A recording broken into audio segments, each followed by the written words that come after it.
and Devin here. Today we are at Pexcho's Dime Museum, American Dime Museum in Augusta, Georgia.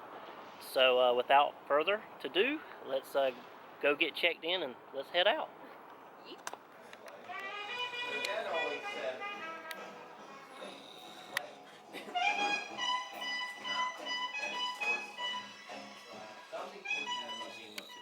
Not that it's just a cool tie made of pheasant feathers, right?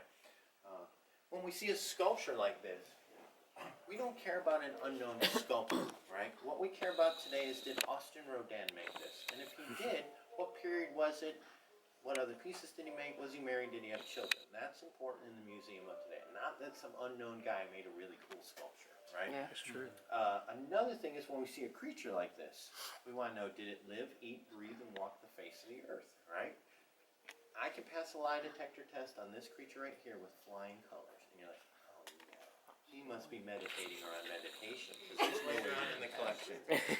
This is where slapstick comedy gets its name from. It holds a .32 caliber blank and confetti, and at the end of the skit or the joke, you would hit it on your leg or your partner's leg, and it makes a loud explosion as confetti all over the stage. Voila, birth of slapstick comedy. Cool. Now this does come from Dick Horn's museum, the Baltimore Dime Museum. When it did close and go to auction. Very cool. Behind you here we do have our dolphin boy. Now we did have a family of 4 in here, and the little boy was 5 and his sister was 8. Now the little boy, he was so proud. He was like, oh, that's fake. He knew it. He knew right away it was fake. But everything else in the museum, but we are in the Dime Museum, and this is such a there. Now the ones the that are dolphin black, boy. We'll get to that one later when we get there. So, now let's slide over here. You guys can slide into there. There's our jackalope hiding in there. I see it. Now we did have a mother and daughter in here. The mom was in her 70s. The daughter was in her 40s. And the mom was like, I've never seen a jackalope before. And I said, well, ma'am, they're from the Great Plains of Wyoming. She goes, I've never been to Wyoming. That's probably why you've never seen one, I said. And she was like, yes. And so her daughter's like, Mom! And I grabbed her, I pulled her over here, and I was just like, I don't believe what she wants to believe. this is like murder in Santa Claus. My girlfriend can roast her when she gets home. Educated me on them. I need glasses to see anything up close, so I've never really looked at them up close. But I always thought their teeth were really well sculpted. Everything else is just like, yeah. But if you notice, their teeth are perfect. Wow. Well, they're house cat teeth. That's why. So, yes. And it made me fall in love with the Victorians even more. Our kids' toys need teeth. Well, the cat's not using them, right? So that tiger right there, if you notice, he has paper teeth. Now that is a more modern piece done in the 40s, 50s, and 60s, but he's also soft, where those are hard. So they're carved. Yeah, they're carved out of wood, and then the skin is painted or dyed and then glued on top. Wow. Yeah, no, they're beautiful pieces. But like that panther, he's been played with so much, his fur is wore off, right? Yeah. So these are our elixir bottles on the bottom. They cure whatever ailed you, and those 3 right there, the one laying down, that is from 512 Broad Street, which is right across the way. It is now a parking lot, unfortunately. And the blue bottle and the clear bottle are from Baltimore, Maryland, but those were found here in Augusta. So we even had our traveling shysters sell us our cure-all, which is just awesome. And up top there, behind those lions, we do have one that has a paper label on it. And those are very rare, that have an elixir bottle with a paper label still on it. So, like usually they drink them and then throw it out the back door, and you find it next to wherever the outhouse was. And, you would always just throw your trash out the back door. Awesome. Behind you guys here, we do have a serving tray and 2 plates made entirely of butterfly wings.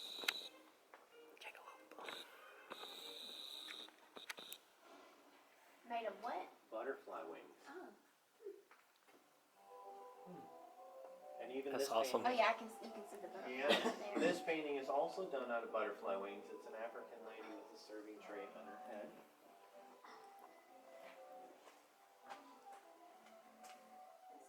Look at the sheep's head. Modern pieces. So this in the center, these are 3 human hair chain fobs. Those are not mourning pieces. Those are just fun, crafty things we did with our hair back then. And then that chain in front of it is made entirely of catgut. And we use catgut many thousands of times a day in America, and that's from... They used it in violins. They do. They use them on tennis rackets also, still today. But they use that type of catgut as dissolvable stitches. And it's not the guts of a cat or that make up catgut, but it's the guts of a goat and the guts of a horse that make up catgut. Yes.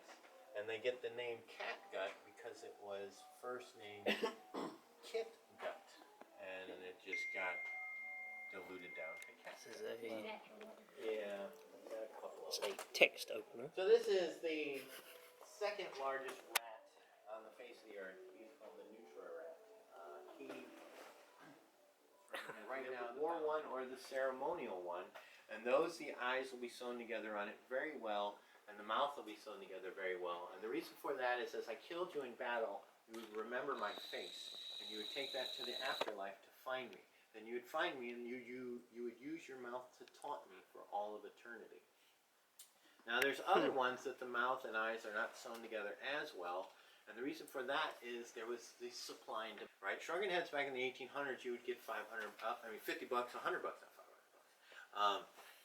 And that's a lot of money back then. But there's not many of them on the planet. So what do? There is a demand. Now we have to create the supply. Hey, would you guys like to go to the bar and get a drink? Take you to the bar, get you drunk, kill you, cut your head off, shrink you. Yes. And then the eyes and mouth again won't be sewn together as well, and the reason for that is you can't remember what I look like. You're too drunk to find me. So in the center under that guitar, there's a shrunken head, and that one is made from Angora goat. And that is a piece of skin that they shave the fur off of, or the hair off of, and where the forehead and the cheeks are, and then they dry it around a wood block in the shape of a human head, and then you put some strings in it, and voila, you have a shrunken head. So, wow. Yes. Now above that guitar is called a kisar, and it's from Tibet, and it's made from human skull, antelope horns, catgut strings. It does have a deerskin resonator and human hair. Wow. Now that is just fun, crafty things we do with our friends' body parts. It's not a war piece. I do not. They said, would you like one? I said, I would love one. So they donated us that, along with 3 eggs. I just don't have it in a case yet. So. Because they're like green. Yes, they're a baby ostrich for size comparison. We do have a chicken egg and an ostrich egg again in the back for size comparison. Look at the baby We used to raccoon. have a king leg, Yeah. and they're kind of big. Oh, they're huge. Yes. And we do know it's French because of the attitude it's giving everyone. That's our South African porcupine. That is an American deer. We do have an ocelot hat in there with those babies, and this is our cyclopean fish. Oh, Cyclone fish. look at the little Ever platypus. heard that? No, that's a beaver. Oh, That's looks like a little cyclops. platypus. Yeah. No, I wish we had a platypus one day. What? Well, there's a skeleton of a platypus. It's a recreation, and it's like $1,200. And I'm just like, ugh, can't afford that. Look at your baby duckies. Yeah, ducks are awesome. So in the larger museums on the upper floors, you could have went and got treated by a doctor. Today we call them quacks. Quacks. So keep in mind, electricity has not been in America yet for 100 years. We became all electrified as a nation in 1950. So we can celebrate 100 years of electricity come 2050. That's 29 years from now. We go, woohoo, we've had electricity 100 years, right? I mean, it's an amazing thought. We still don't have internet in all of America yet. That's true. Which that's madness, right? There's no reason for that. It's crazy. So let's go back in time, and you go into your doctor's office, and they turn the machine on like this. Hello, wake up. And this is ultraviolet light. You rub your hands and feet on it, and you be cured, right? Now this machine here, I had no idea we were still using this today until a visitor like yourself informed me. This is called the violet wand. There was a lady in town getting treated by a chiropractor for a few $100 a session. There was another lady in from California. She was a beautician, and she gives facials with these, a modern version of this, again charging $120 a facial, right? It does the same thing today as it did back then. Nothing but take your money. So, again, I'm okay with the folks back then getting juked for their money. At a lower wattage, it'll hum on you. But at a higher voltage, We'll throw a half-inch Oh, spark wow. to you. So, if anyone would like a treatment, I can give you a treatment. I'm not going to charge you hundreds of dollars. I found a son. We got him in. He named him Patrick because it looked like Patrick when he dried up. We went out to see Sandy. And so since we had Patrick, we had to get SpongeBob. So we went to Bed Bath & Beyond and got the yawn. That's funny. I like it. So this is some of our prehistoric stuff. In the center, we do have a woolly mammoth sea creature. A lot of folks don't know that woolly mammoths evolved from ocean life into land life, and this is proof that they were ocean life first and evolved into land life. Yeah. This piece right here is some dinosaur poo, and we know it's dinosaur poo because we tasted it. Gross. So, you guys are young enough. One of the original breast pumps, you get the milk from a mom this way. It would go over into this baby bottle, and this bottle would have a hose on it about that long to the nipple right there. Now, this is before we knew to boil things to kill germs, and this wonderful stuff of bleach was invented. So the bacteria started growing in the bulb there, got transferred over into here, and the bacteria continued growing in the hose there. These are not called baby bottles anymore. They're called murder bottles. Yeah. These have murdered tens of thousands of babies in the Victorian days. Yeah. So this container creates joy. This container creates massive sadness. So you have to create another container. This container down here would hold your tears. That's a Victorian tear bottle. Yes. And if you believe in magic of any kind, the liquid that would be stored in there, whether it was tears of joy or tears of sadness, will have amazing power to it. You know? Yeah. Most of this is a very plain one. There's a lot of them that have gold and jewels on them and silver. Just things that we're going to tell you about that's real or fake, or what we call a gaff. This is a Homer Tate. Homer Tate made his gaffs from his wife's hair, any teeth or bones he found in the desert, along with the sand from the desert mixed with the local hardware store blues. And this one was billed as a pygmy mummy. Now next to this sleeping mouse there, we do have some bracelets. And those bracelets are made entirely of glass, and they are from the Roman and Egyptian times. Now, these were not made for wealthy people. They were made for poor people. And the different colors on them are to resemble gold and jewels. Right? Now, to me, the coolest part about them, they're made of glass. They're from the Roman and Egyptian times. It doesn't get any awesome than that. You know? When I first seen one of these, I seen it in the New Orleans Museum. I was like, have to have one. Don't care what it costs. Have to have one. So I went hunting them down. $10. I'm like, $10?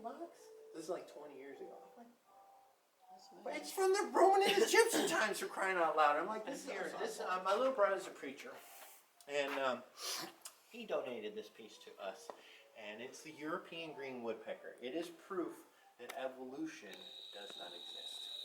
If this bird were to evolve, it would die. Now, what happens with this bird is he decided he wanted a longer tongue. So what does he do? To get further into the tree, he said, I'm going to stick my tongue out the back of my head, back of my neck, run it between my skull and skin, and then poke it back down through my beak and go out the front. At any time he decided, well, I want a longer tongue, he throws his tongue out the back of his head, he would starve to death, right? So that's proof that there's no such thing as evolution. Yeah, that's a great piece though. I mean, you can research that too and see the European green woodpecker, how their tongue goes. It's really well. This is our blonde baboon leg lamp. We kind of one up the Christmas Stories leg lamp. So have you guys had sea monkeys or not as kids? I think we had them once or twice. Did you guys grow this big? No. No. I don't This is really what get happens when big. you love Ours nurturing. died. Yeah, yours died. This is what happens when you love nurturing, feed them a lot. They grow that big. Oh, it's kind of like the sea monkeys from Frankenweenie. Yeah. Turning into people. Checking it. So this is the civet weasel. He makes the second rarest cup of coffee. When I wrote the card, he made the first rarest cup of coffee by eating the bean and pooping it out. And so they pick it up, clean it, roast it, and then I sell it to you. I would normally carry it, but our visitors are very low. I'm not carrying a $1,200 pound of coffee to have it go stale. Call me crazy, but I'm not doing that. So. And this is what happens when a farmer loves his pig just a little too much, makes a baby girl that didn't live very long. Oh, yeah. And this is the world's largest species of moth here, the Atlas moth. Wow.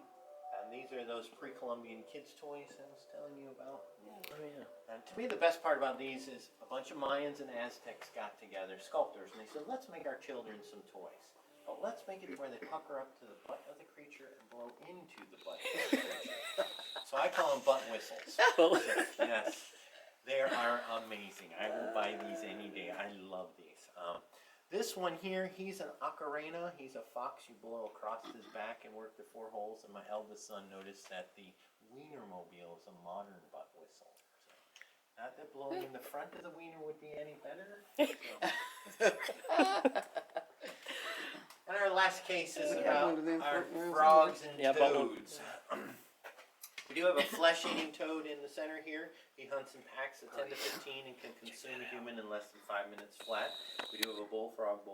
We do have a poison dart frog, a frog purse, an alligator purse, and an alligator hand ashtray.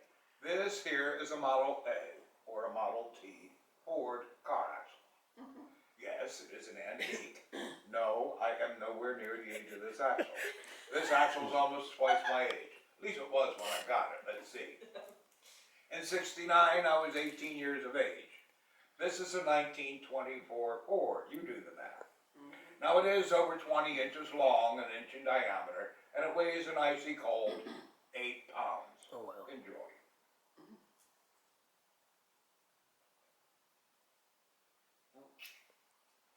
And that's the ancient art form called swordflow. Thank you. That's awesome.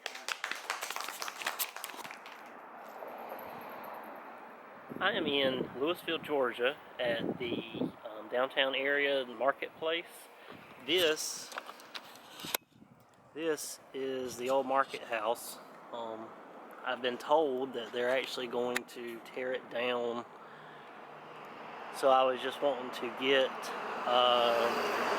just kind of read the sign and just show everybody before it gets tore down. There had been talks of it being relocated, but I don't know if anything's came of that or not. So we're gonna just kind of walk over here and I'm gonna read the sign and just for documentation purposes, I reckon. It says here the market house. This market house was built between 1795 and 1798. As a publicly owned multi-purpose trading house. Louisville newspapers recorded sales of large tracts, household goods, town lots, and slaves by sheriffs, tax collectors, marshals, and people of the community at the market house. This square became the hub of transportation, roots that centered on Louisville when the state capitol was located here in 1794 to 1807. Although portions of the structure have been replaced, the market house has never lost its distinctive style. Inside the market house hangs a bell that was cast in France for a New Orleans convent in 1772. The ship carrying the bell was sacked by pirates and the bell was sold in Savannah. It was given to the state capitol, but was used in the market house as a community warning signal.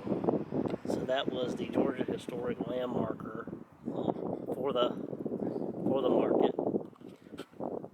And here is the restoration of the market house. I won't read all of that and bore y'all to death with it. Y'all can pause the video or whatever you gotta do to read it. If you feel like you need to. So we'll walk over here and get a better look at the bell that's inside the market house.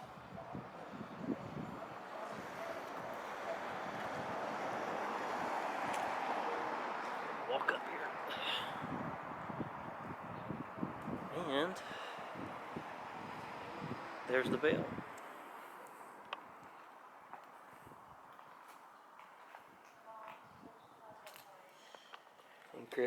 Inscription on the floor. Says the early slave markets containing original timbers, probably only such market now standing in Georgia. So there it is. I guess that wraps up this episode for Let's Head Out.